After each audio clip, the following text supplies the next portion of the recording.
So as you're using Microsoft Teams with your students, there is a feature that you'll probably end up using pretty often, which is the ability to meet with them via a video call. There are two ways to have a video call. You can simply have an on-demand call simply by clicking on the Meet button at the top of the screen, or you can schedule a meeting as well by clicking on the arrow next to that and clicking Schedule a Meeting. This will let you set a date and a time specifically for your meeting, how long you want it to last, who you want to invite, and give some details down below. When you do schedule a meeting, it'll appear directly in the post list on that channel. So I'm in my classroom under the general channel. Here is a meeting that I've scheduled within that channel, and I can simply click on that meeting to now get the information that I already had put in there and to quickly join that call. It activates my webcam and my microphone, allows me to set options for those. I can then go ahead and click Join Now, and it'll join me into that session. Now that I'm joined into the Meet call, I have some new controls along the bottom of the screen.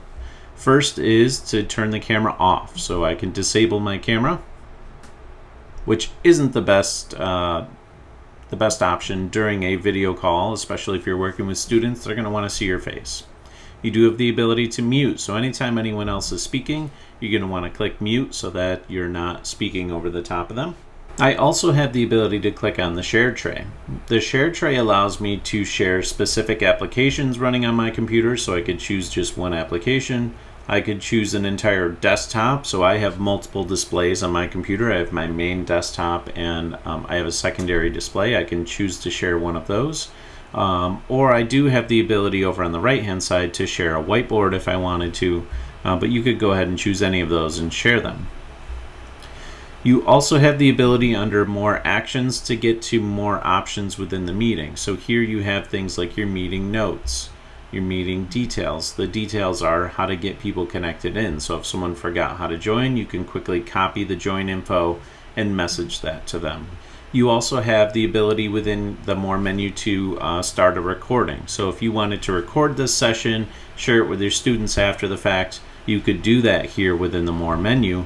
And then you finally also have the ability to turn off any incoming video.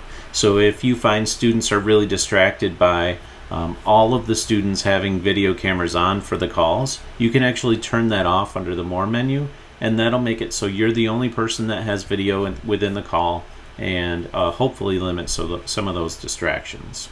Meeting participants also have the ability to click on Raise Your Hand. So if someone is presenting, say the teacher's presenting, students have a question, they can click Raise Their Hand, and then in the participants list over here under Show Participants, it would actually show that I have raised my hand. So now I could go as the teacher, address that question, and then the student could lower their hand. There is also a chat conversation within the Meet video call. So now they can go ahead and they can type in questions right live within the session. This is nice because then they don't have to interrupt you by trying to speak over you or raise their hand. They can just passively ask that question in the chat, and then when you have time, you can go back and address it. One thing that will be important for you as you're teaching as well is if you have multiple cameras enabled on your computer, you can quickly switch between them just by simply clicking this button in the bottom right hand corner. This switches your camera to a different active camera source. So now I'm on one webcam.